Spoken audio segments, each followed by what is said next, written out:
Bienvenidos a La Hora del Museo, el podcast del Museo Histórico Nacional.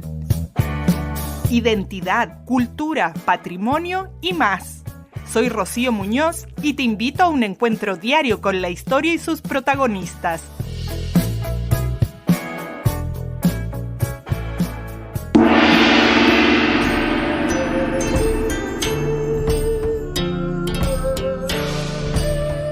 Según la Organización Internacional para las Migraciones, hay casi 11 millones de migrantes chinos y si se contabilizan sus descendientes, la cifra asciende a 60 millones.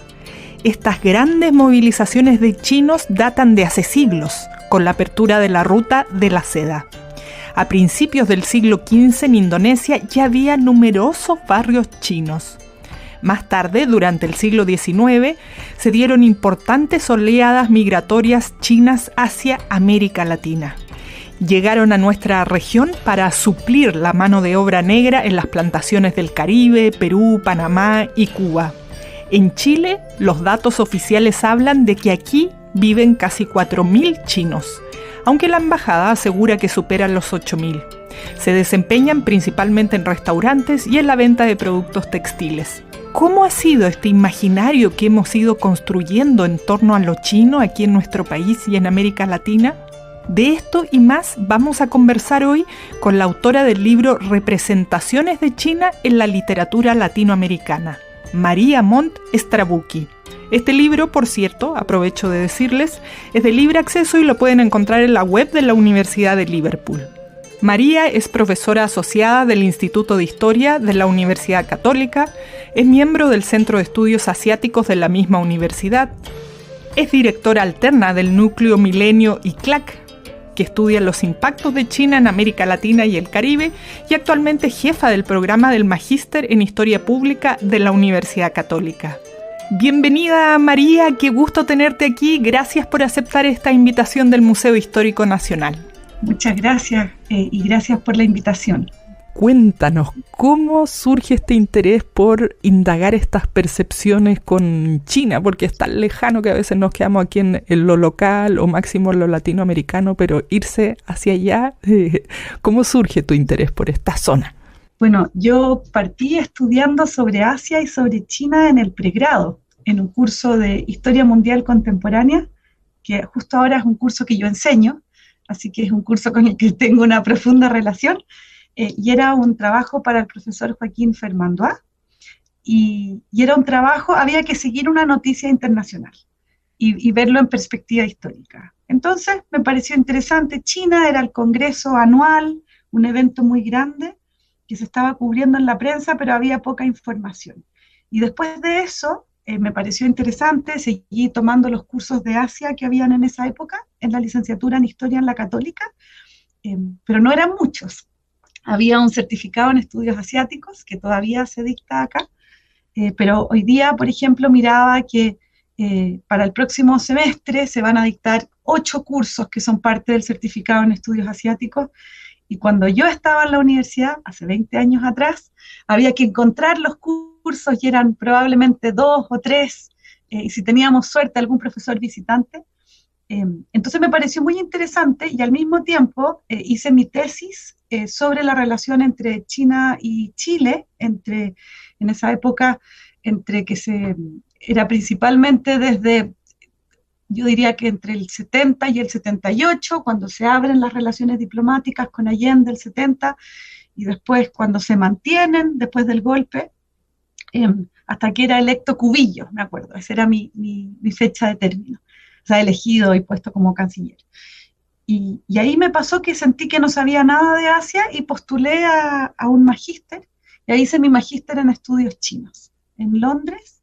Tuve suerte, en esa época me gané la beca Presidente de la República, y eso ya fue como la confirmación de mi interés por China, que en esa época era un tema muy de nicho, y que yo diría ahora ya no es tan de nicho, y todavía falta mucho conocimiento y que más gente estudie China y Asia. Entonces, de alguna manera, mi interés siempre desde la historia de la relación y la historia de China con América Latina, pero el hecho de que es el principal socio comercial de Chile hace que haya una urgencia por conocer a esta China que conocemos muy poco. Sí, bueno, justamente eso, ¿ah? Y yo creo que lo tenemos muy, nuestro vínculo, así como resumidamente los que no estudiamos el tema, es como comercio. Y ya está, no conocemos mucho más. Sí, es comercio, porque es muy importante el comercio y ha sido históricamente importante y es hoy muy, muy importante, pero hay una relación larga con América Latina, marcada por la migración desde el siglo XIX, cuando llegan trabajadores a las Américas, diría yo, Estados Unidos, Cuba, México. Después de la ley de exclusión asiática también, ¿verdad? Llega mucha gente de China a México y Perú. Y después de la Guerra del Pacífico, las provincias del norte se incorporan a Chile y ahí aparece una historia también de las comunidades chinas en el norte que se ha estudiado, digamos, y ahí hay historiadores e historiadoras que lo han estudiado, pero todavía hay mucho que revisar. Me acuerdo alguna vez, o más bien es como la conversación de historiadores, ¿verdad? Hay que volver al archivo y uno vuelve una y otra vez y se encuentra con documentos nuevos, se encuentra con los mismos documentos, pero uno los ve en otra luz, o los hace parte de otra colección, o los pone en diálogo con otros documentos. Y yo diría que en el caso de la comunidad china eso es especialmente importante.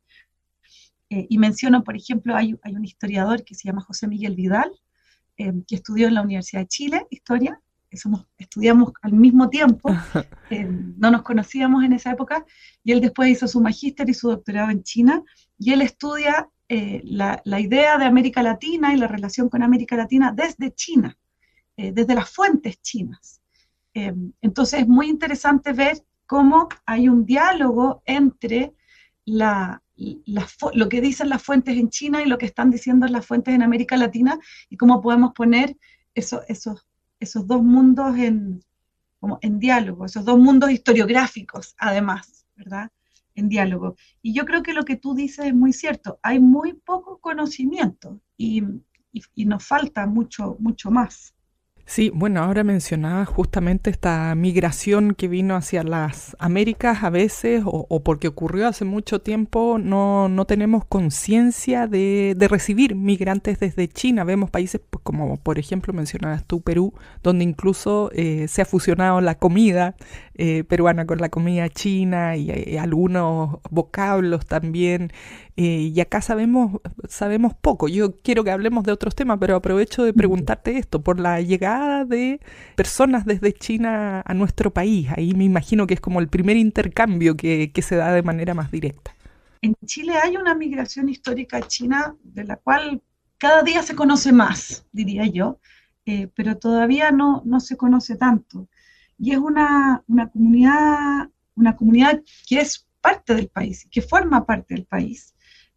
Y ahí es interesante ver en el fondo, pienso, hay algo de eso en mi libro desde otro sentido, pero menciono el trabajo aquí de Patricia Palma y de Heidi Tinsman, por ejemplo, en Perú y en Chile, que están trabajando sobre fines del XIX y las primeras décadas del siglo XX, en donde se evalúa el rol de las personas asiáticas en la construcción de nación, algo que se ha estudiado también en el caso de Cuba, y cómo hay como el rol político de la comunidad china que se organiza y que se vuelven actores políticos. Entonces, por un lado, tenemos una comunidad china muy invisibilizada, pero al mismo tiempo volvemos a revisar las fuentes y nos encontramos con la comunidad china como actor político en un contexto de racismo muy fuerte, de violencia, de condiciones, digamos, similares a la esclavitud en algunas condiciones, pero desde ahí se busca integrarse a la nación, trabajar con la nación. En el caso de las comunidades chinas en el norte de Chile, van a tener clubes, van a ayudar, digamos, van a organizar eventos deportivos, van a tener la sociedad de beneficencia. Ahí Patricia Palma ha hecho un trabajo muy interesante y creo que eso pone en evidencia que hay una comunidad china que es parte también de la construcción de nación y de la construcción de comunidad. Y nosotros lo hemos estudiado también junto a Carol Chan, antropóloga, y María Elvira Ríos, para el periodo, digamos, como en perspectiva histórica, pero también el periodo contemporáneo, de cómo también es muy invisibilizada el rol de esta comunidad, pero que uno empieza a abrir los documentos, a hablar con la comunidad, a hablar con, hablar con personas, y empieza a aparecer esta comunidad china que es importante, sobre todo en el norte de Chile, pero también de manera creciente en Santiago, y ahora, bueno, en los últimos 5 años hemos visto la proliferación, ¿verdad?, de mall chinos en Claro. distintos lugares, y esas tiendas son en su mayoría de dueños chinos, y ellos son parte de las comunidades locales también. Entonces, en el fondo, China es parte de nuestra vida cotidiana en Chile. Así es. Sí, yo creo que, bueno, el idioma se transforma a veces en una barrera, o las formas de conectar o de entablar una relación son bastante distintas. Entonces, no sé, en los últimos años hemos recibido sobre todo personas que vienen de América Latina, que tenemos como una misma forma de interactuar, entonces ya lo sentimos como parte, o son más evidentes, por así decirlo.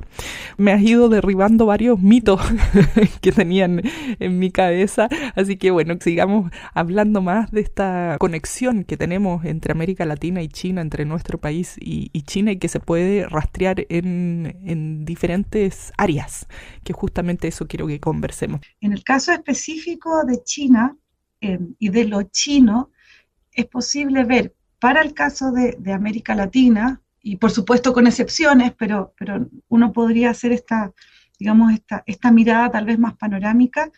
Hay muchos imaginarios asociados a China, y esos imaginarios se repiten, y esos imaginarios están en diálogo con imaginarios europeos muchas veces, y eso también es algo que desde Europa también se estudia, digamos, en el fondo esta construcción de China, de la idea de lo chino. Y eso uno puede recurrir desde lo teórico al clásico Edward Said, a veces criticado, pero que yo creo que cumple una función muy interesante desde su análisis.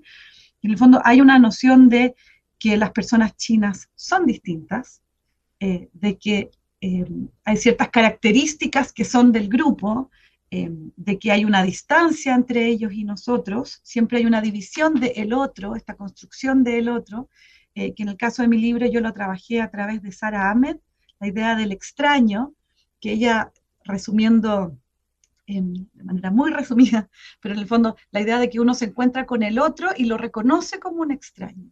Hay un proceso de racialización asociada al otro como extraño, la idea de desconocimiento del idioma, por ejemplo, de que se comen cosas distintas, de que se piensa de manera distinta. Pero lo interesante ahí es que los estereotipos existen, y los estereotipos muchas veces se construyen sobre situaciones reales, entonces no es que el estereotipo sea falso necesariamente, lo importante es que no es lo único. Entonces pensar y agrupar a toda una comunidad en base a estereotipos como si fuese lo único es lo que no nos permite entender realmente a esa comunidad. Y creo que en América Latina estamos en una posición tal vez algo favorable para entender eso, en el sentido de que hay una idea de América Latina. Y esa idea de América Latina nosotros la podemos ver. Y muchas veces no nos sentimos identificados con esa idea de América Latina, de que nos gusta la fiesta, de que somos alegres. No es que no lo seamos, podemos ser alegres, nos pueden gustar las fiestas, pero no es lo único que nos define. Entonces yo creo que con China es pensar en el fondo cuánto estamos definiendo a partir de solamente algunos conceptos a un grupo de personas para poder entender que en el fondo China es multidimensional. La escritora Chimamanda Ngozi Adichie, y si me escucha un estudiante se va a reír de mí porque yo siempre hablo de esto, tiene una charla que también publica después como libro que se llama El peligro de la historia única. Es buenísima, buenísima, claro, y como libro también es espectacular. Y ella escribe muy bien y habla muy bien, es muy elocuente y es muy cercana, pero creo que es muy interesante para pensar China. No es que esas cosas no sucedan en China, pero estamos definiendo a un grupo de personas muy grande a partir de ciertas ideas. Y lógicamente hay diferencias culturales, pero también la cultura se usa para explicar todo lo que no podemos entender. Entonces, al mismo tiempo hay que tener mucho cuidado de no asociar prácticas políticas contemporáneas como algo milenario, por ejemplo. Entonces, más bien desarmar y estudiar y, aquí estamos, digamos, hablando también desde la historia, volver a la fuente. ¿Qué es lo que nos dicen las fuentes? Nos vamos a encontrar con que en China hay una diversidad enorme de historias y hay muchas diferencias dentro de China. La migración china contemporánea viene principalmente desde el sur de China, que es distinta a la del norte. En el caso de Chile, por ejemplo, hay muchos migrantes chinos, y esto lo ha estudiado Carol Chan, que vienen desde otros países latinoamericanos. Entonces han estudiado mucho, han estado mucho tiempo en otros países latinoamericanos y después vienen a Chile. Entonces yo creo que en ese sentido, lo chino en América Latina, digamos, y esto es lo que yo planteo un poco en mi libro, a partir de mi muestra, que es la literatura, o sea, es ficción, yo lo hago desde la ficción, ahí hay un cruce, ¿cómo se dice?, interdisciplinario. En el fondo, lo que podemos ver a través de la literatura es que se muestra cómo lo chino se usa para definir lo otro, aquello que no entendemos, y para mostrar cómo en América Latina hay una construcción continua de el otro como alguien extraño, definiendo quién es parte de la comunidad y quién no, y lo vemos también en debates contemporáneos sobre quién es parte de la comunidad, quién estamos incluyendo como qué es ser chileno, por ejemplo, qué es ser chilena. Es una pregunta Claro. Que creo que el mismo proceso, sobre todo de la primera convención constituyente, pero también de la segunda, estaba esa pregunta ahí, ¿cuál es la nación que queremos construir? ¿A quién incluimos y a quién no? Y ahí la figura de los chinos juega un rol como un externo, y ese externo es definido muchas veces desde la racialización del otro, que es racismo, ¿verdad? Sí.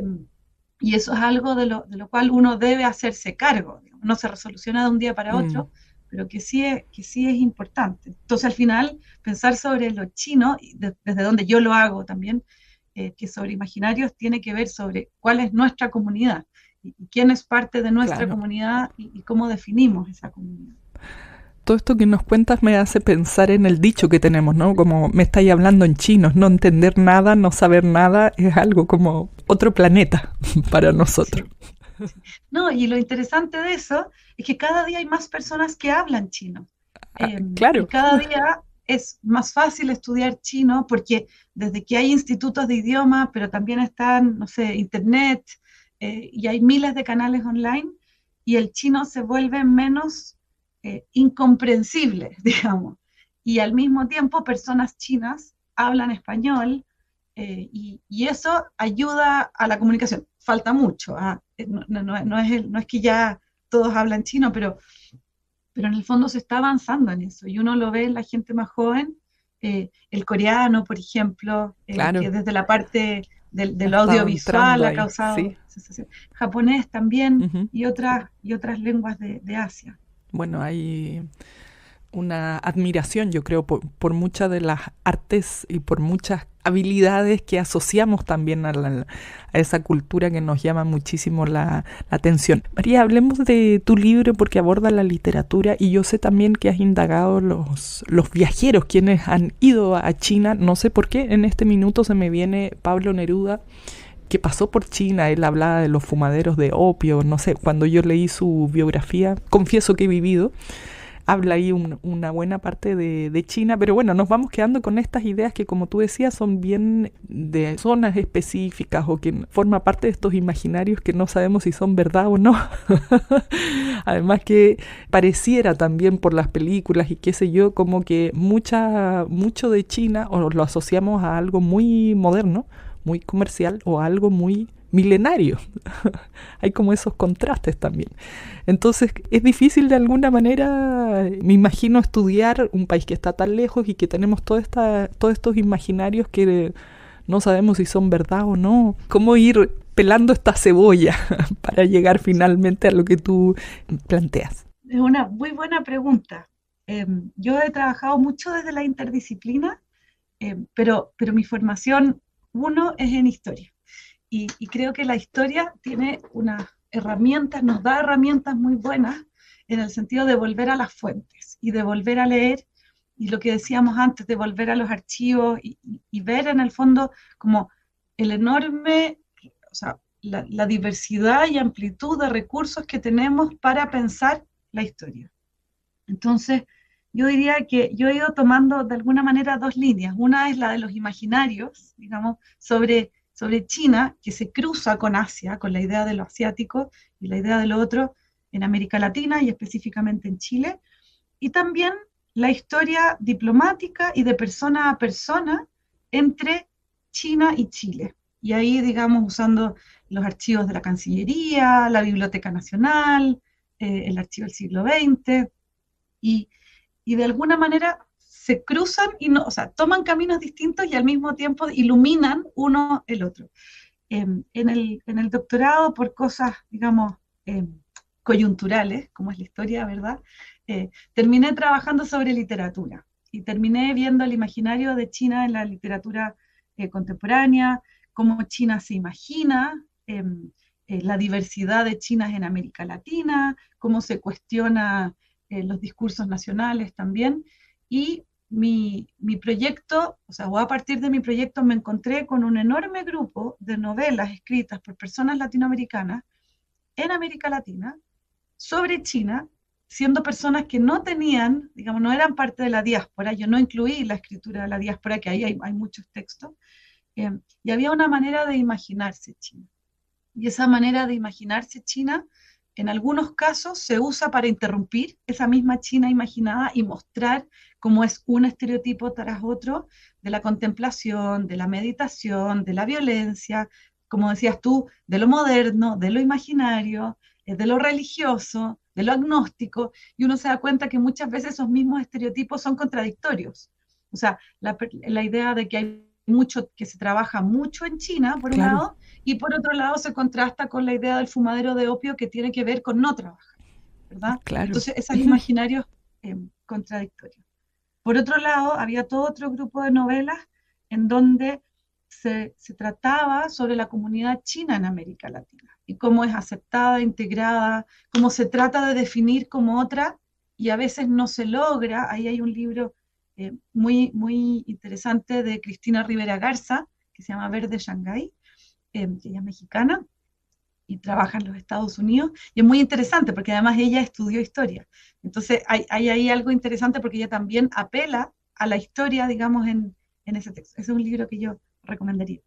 Y después, por otro lado, hay todo otro grupo de textos que hablan sobre el viaje a China, el ir a China, el encontrarse con China, y en algunos casos son historias más bien en apariencia tradicionales, y en otra uno podría tal vez definirla como delirio, no sé si después me van a criticar los autores, pero Gabriel Peveroni escribe una historia en China donde aparece David Bowie, y Ah, hay una historia de clones, eh, y después de que yo terminé mi tesis apareció un libro de Martín Caparrós, se llama Sin Fin, que es un futuro distópico en el cual China domina el mundo, digamos, y es muy interesante en el fondo ver qué tipos de estereotipos se mantienen y al mismo tiempo cómo hay mucha imaginación y temor sobre cierta idea de China que no necesariamente tiene que ver con la totalmente. realidad. Y que eso tapa también la posibilidad de ser crítico con ese mismo espacio, porque uno se queda en el estereotipo y no en la realidad. Entonces, eso desde el lado de la literatura. Pero al mismo tiempo, esa literatura dialoga muy fuertemente con el contexto histórico de América Latina.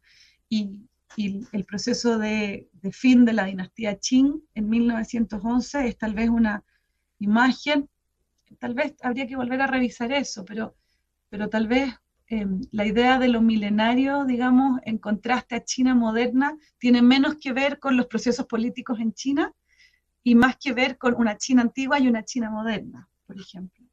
Eh, Sí. pero los procesos políticos en China fueron importantes en América Latina y sobre todo desde mirarlo y pensarlo, pero también tiene efectos concretos.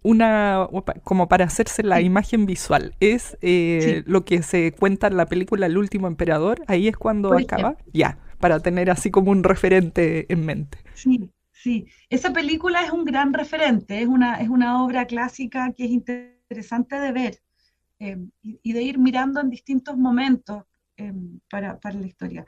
Porque ese es un poco el punto, es el fin de este mundo y la llegada de este otro mundo, muy involucrado y cruzado por la Segunda Guerra Mundial. Entonces, cae la dinastía Qing, se funda la República de China, China es invadido por Japón, inserto en las dinámicas de la Segunda Guerra Mundial. Por ejemplo, Shanghái es de los últimos puertos que recibe personas judías, refugiados judíos, incluso muy tardío la guerra. Ya hay una comunidad judía muy importante en Shanghái, y es una historia que también se conoce, digamos, pero se ha estudiado menos y menos también su relación No tenía idea yo. con América Latina.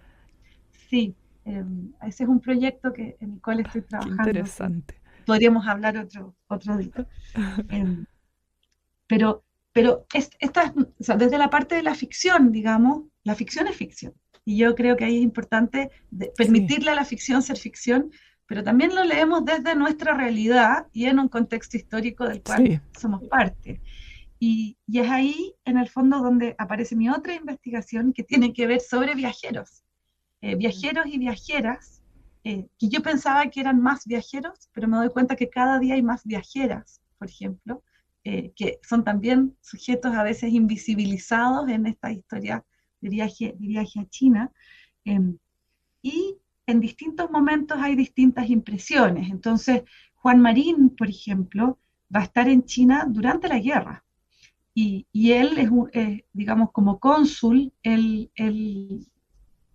una persona que viaja de Shanghái a Chile, y él es el que le da la visa. Y esa historia, en el fondo, es el rol de Juan Marín pre-República Popular China. Pero después, en 1949, o sea, 45, se termina la Segunda Guerra Mundial, Japón sale de China, y en 1949, después de la Guerra Civil, se funda la República Popular China, y en un contexto de Guerra Fría, se arma una dinámica nueva, digamos, y China queda posicionado en el bando socialista, y eso va a ser por los próximos o sea, digamos, para siempre, técnicamente en el bando socialista, pero en una oposición muy, muy directa con los Estados Unidos hasta el 72, cuando Nixon viaja.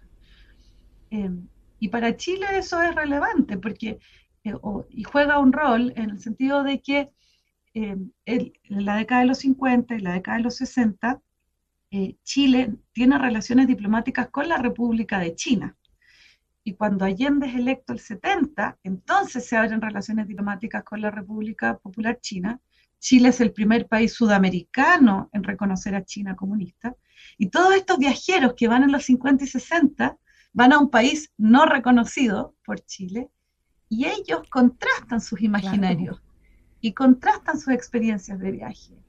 Y al mismo tiempo está muy empapado del contexto político. Entonces, cuando va un comunista en los años 50, es distinto que cuando va un comunista en los años 60, después del quiebre sino-soviético. Y nos encontramos con un amplio grupo de personas. Olga Poblete, que es alguien que cada día quiero estudiar más, ella va en el año 52, escribe 2 libros sobre China, hasta donde sé, y es muy interesante su mirada sobre China, y escribe 3 ensayos sobre una historia cultural china, si no me equivoco en el título, y probablemente es el primer libro, tengo que revisar eso, hay que ir a las fuentes, sobre China, escrito sobre historia china en Chile y publicado en Chile. Entonces hay una producción, o sea, digamos, hay una aporte a la producción historiográfica que es muy interesante. Mercedes Valdivieso va y escribe una novela, Tomás Lago va y visita los talleres de artesanía en China. Mira, no tenía idea que él había estado en China. Qué hermoso. Sí, él va a China y publica un libro que se llama Artesanías Clásicas de China, y si uno va al mapa, se encuentra con la colección china, que gran parte de ella la trae Tomás Lago. Y el 66 va una delegación de estudiantes de la Universidad de Concepción, de Jaime Jana, Carlos Ormazal y Miguel Enríquez, un muy joven Miguel Enríquez, recién fundado el MIR. Entonces, y eso es un trabajo que hemos estudiado con una estudiante acá en Historia, que tiene una conexión muy directa con esas fuentes, digamos, con los protagonistas. Entonces es muy interesante en el fondo ver cómo todavía hay historias que contar, para comprender como la dimensión múltiple y diversa y a veces contradictoria de la relación con China, porque Sí. a fines de los 60 es la revolución cultural en China, hay una situación política como efervescente en Chile, pero gran parte de la relación con China pasa por una relación económica. Y Sí. el querer vender productos a Chile y el querer comprar productos de Chile. Ujú. Y ahí se amplía el espectro político que está interesado en China. Entonces, esas distintas Claro. miradas también alimentan, digamos, a los mismos imaginarios sobre China, como este mundo con tantas personas, como este mercado Sí. tan grande, Un mercado enorme. está ahí muy, muy fuerte, ¿verdad? El otro día conversábamos aquí en el programa de José Venturelli, que también fue como en los años 50 para allá y que además después volvió y de hecho murió allá en China en los años 80. Y claro, como que es bien particular porque por esta misma imaginario, como tú decías, de que uno encuentra que es tan difícil la vida allá por lo distinto, por el idioma. Bueno, ahí te lo dejo como sentado para que nos sigas contando de estos viajeros y al final, si es que es posible armar una mirada única, por ejemplo, a través de lo que cuentan tantos viajeros como las novelas que nos has dicho, o si hay ciertas claves que se pueden leer en todo esto, o es muy diverso como lo es China en sí. Muy buena pregunta, muy difícil pregunta y creo que una pregunta que voy a guardar para el futuro. No, José Venturelli es un actor clave en la relación. Eh, y su rol, yo diría, sigue siendo, a medida que uno más lee sobre José Venturelli, más revisa su obra, eh, más lo estudia, con más información interesante se encuentra.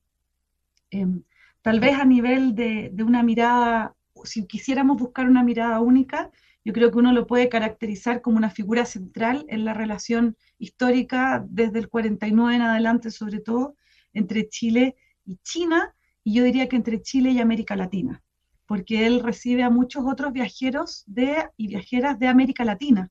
Entonces José Venturelli es una persona que es conocido por los maoístas argentinos, por ejemplo, o por viajeros argentinos, solo por poner un ejemplo. Uh-huh.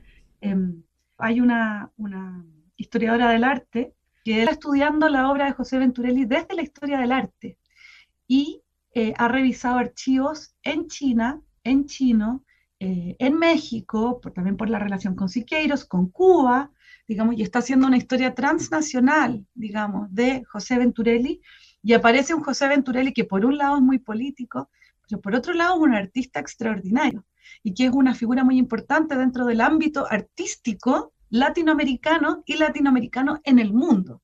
Entonces yo creo que ahí, y me escapo de la mirada única, hay estas múltiples aristas de Venturelli que de todas maneras son fascinantes.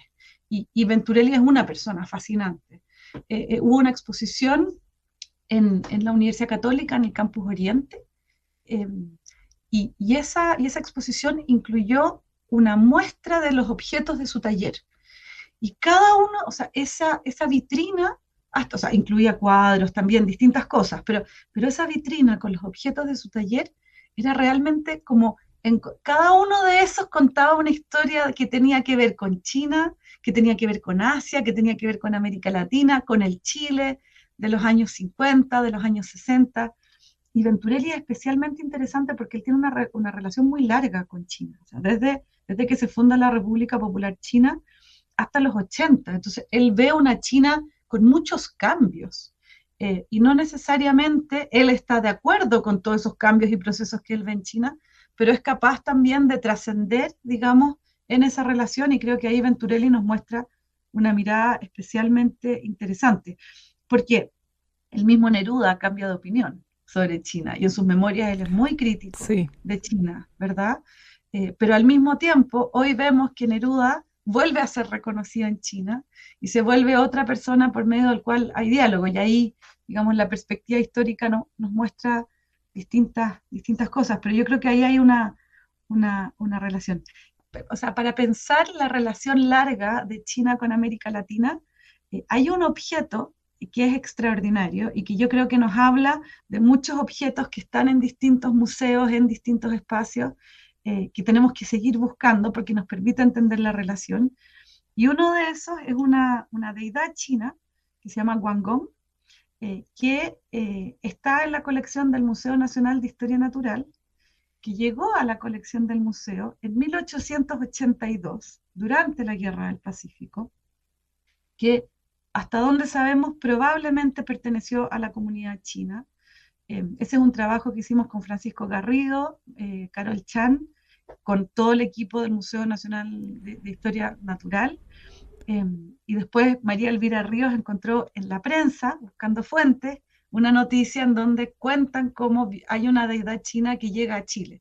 No sabemos todavía si esa deidad es la de la nota, digamos, es una investigación en curso, pero esa deidad de Guangong nos muestra que hay que es una religiosidad, una manera de vivir y de las prácticas de China en América Latina. No sabemos si llega de Asia o no, pero sí sabemos que está en América Latina, que llega al museo en 1882, que se clasifica como Buda, incorrectamente, y que 140 años después aproximadamente se reabre esta caja, se redescubre, se reidentifica como Guangong, y al mismo tiempo vemos que Guangong sigue siendo parte como del culto contemporáneo de las comunidades chinas. Y si uno va a un restaurante chino en Santiago, no a todos, pero en la mayoría, hay pequeños Guangong. Entonces, eso muestra en el fondo cómo la historia es larga con China, a veces está más presente de lo que nos imaginamos, y que hay que revisar los archivos y volver a revisar los archivos, las colecciones de los museos. En el Museo Histórico Nacional, ¿verdad? Hay objetos que son de Asia, el mismo Museo Nacional de Historia Natural, en los museos regionales. En Concepción está el Museo Pedro del Río Sañartu, que tiene una colección de sus viajes, que él va a fines del siglo XIX, pero yo, digamos, hasta donde sé y sigo haciendo esa búsqueda en otras colecciones privadas, en archivos privados, así que yo creo que ahí hay muchas historias que contar y que hay que seguir investigando. Sí, yo creo que aquí nos has dejado el bichito, porque nos quedamos justamente con la idea o las ganas de ir a buscar esas historias. Y mira que cómo ha estado encadenado todo, aparte de que estuvimos hablando hace no mucho, José Venturelli, aquí en el programa. También en el verano estuvimos hablando de esta deidad china que estuvo expuesta en el Museo de Historia Natural, y por ahí algo nos comentaron de esta investigación que se está haciendo para saber cómo llegó hasta acá. Así que, bueno, con esto nos has contado más de esa historia que en ese momento no pudimos conversar, ¿no? Porque estaba ahí en proceso. Así que yo me quedo encantada. He tomado nota de muchas cosas, de varios libros que mencionaste para ir a indagarlos, y claro, yo creo que esta relación que tenemos con China hay mucho por explorar, hay mucho por conocer, y se viene mucho más, ¿no? Además de la cantidad de turistas hoy día que van justamente a conocer ese país en toda su diversidad, como tú decías. Así que encantada, María, con esta conversación que hemos tenido hoy. Muchísimas gracias por compartir todos estos detalles, esta información, tus investigaciones aquí con nosotros en La Hora del Museo. Muchas gracias por la invitación. Esto fue La Hora del Museo, un encuentro cotidiano con nuestra historia, el podcast del Museo Histórico Nacional.